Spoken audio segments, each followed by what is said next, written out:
Okay, good day everyone. I am Maricar Salido and today I will present to you the rule number 5 of official rule of softball.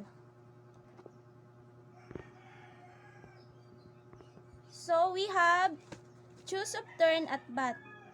So the choice of the first or last bat in the inning shall be decided by a toss of a coin unless otherwise stated in the rules of the organization under which the schedule of games is being played.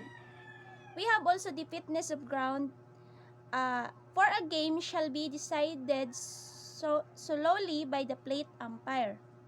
The regular game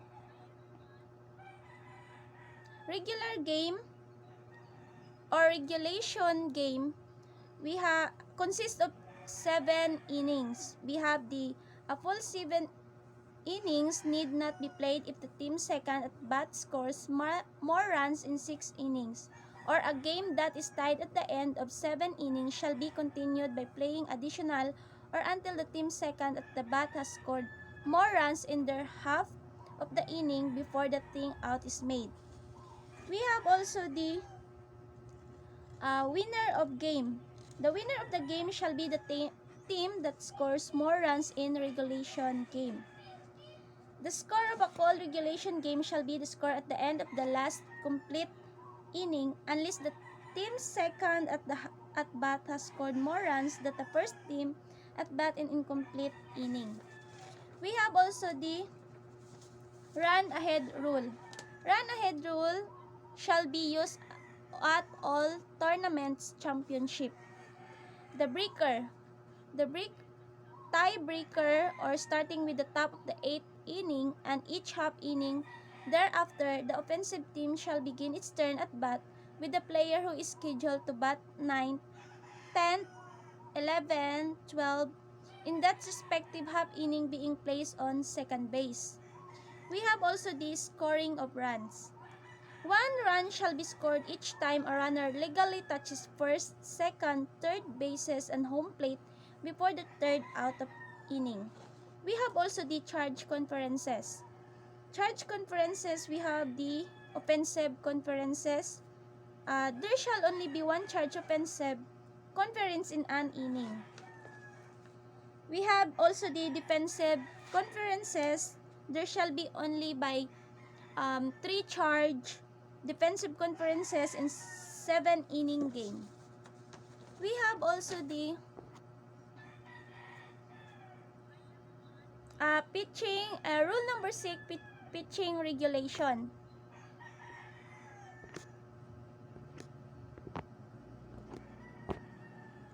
We have the preliminaries. Before commencing the delivery pitch, the pitcher may not take the pitching position or near the pitcher's plate without having the ball in his position. Starting the pitch starts when hand is taken off the ball or the pitcher makes any motion that is part of his wind up. Next is the legal delivery. Legal delivery, the pitcher must not make any motion to pitch without immediately delivering the ball to the batter.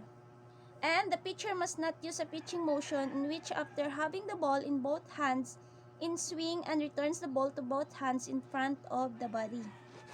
We have also the defensive positioning.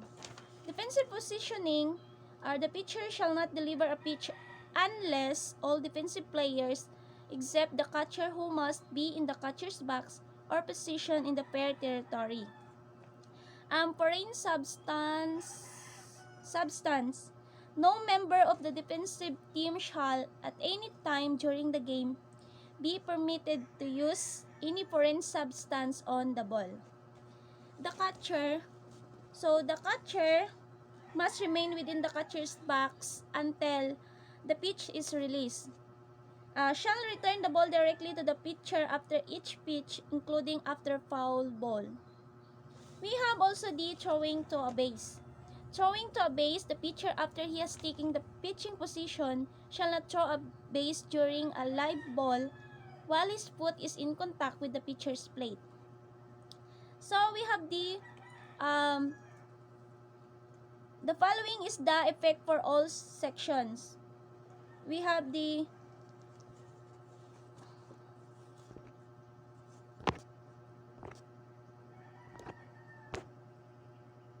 rule number 7. The on-deck batter.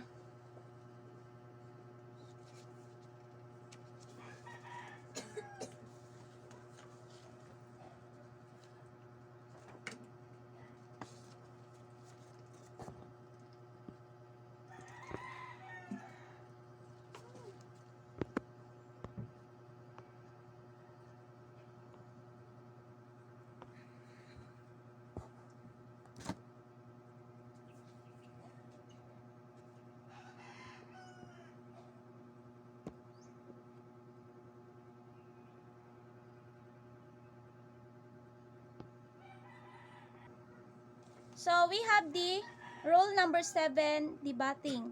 So number 1, we have the on-deck batter. At the start of the inning is the lead-off batter who must remain in his on-deck circle until called the batter's back. So we have also the batting order. The batting order of each team must be on the score sheet or lineup card and must be delivered before the game of the manager or captain of the official scorer and plate umpire.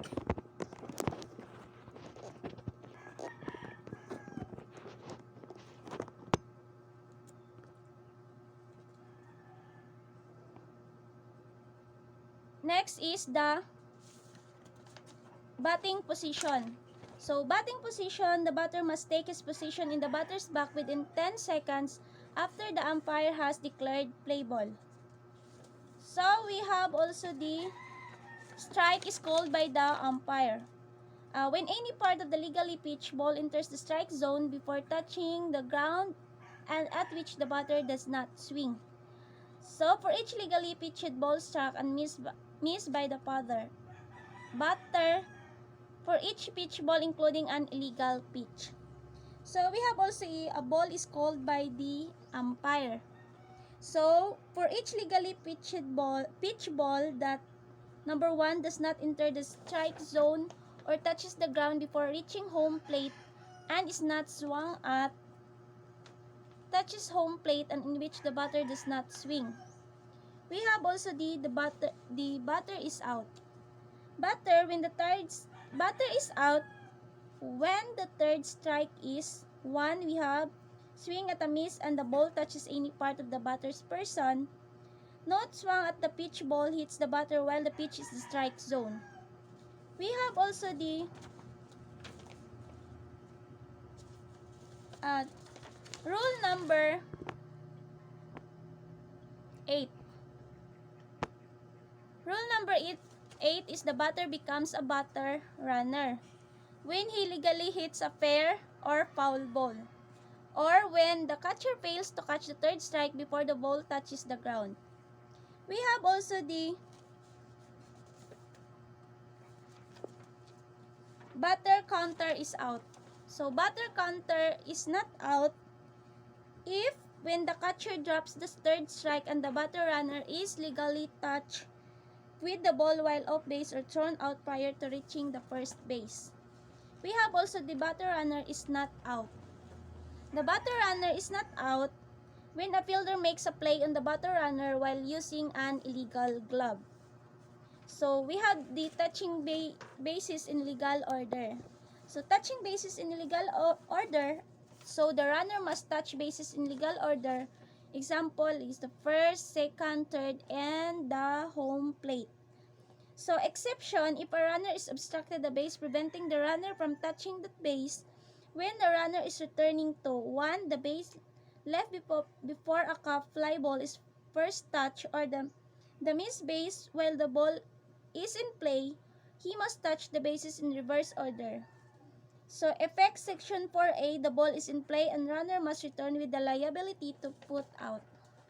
We have also the runners are entitled to advance with liability to be put out.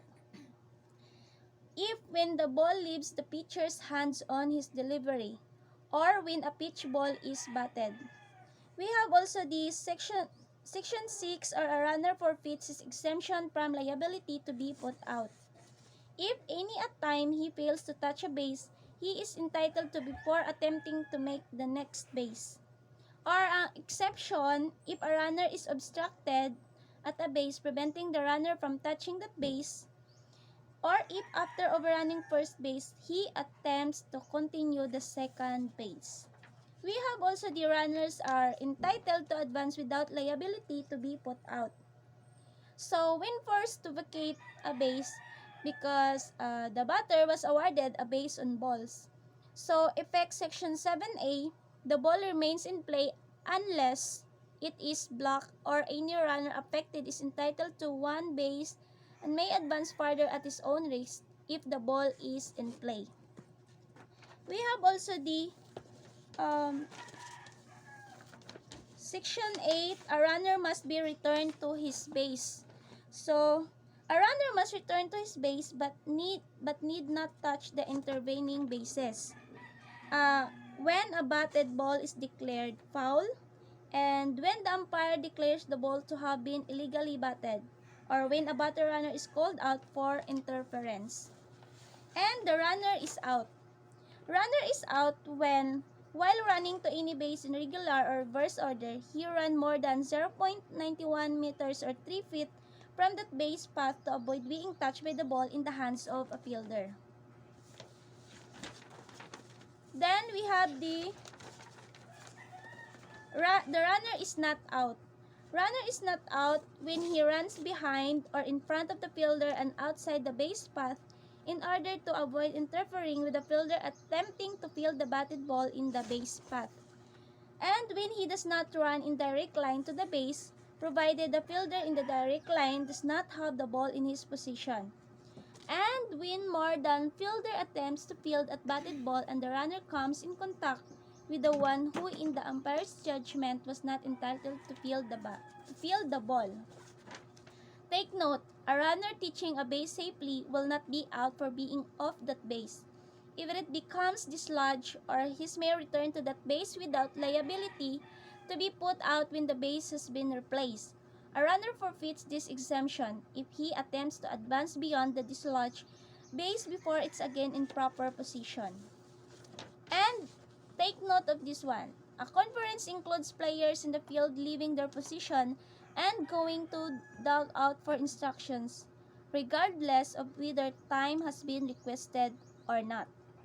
Or should a coach or manager report a pitching change to the plate umpire, either before or after communicating with the pitcher, it is not a charge conference.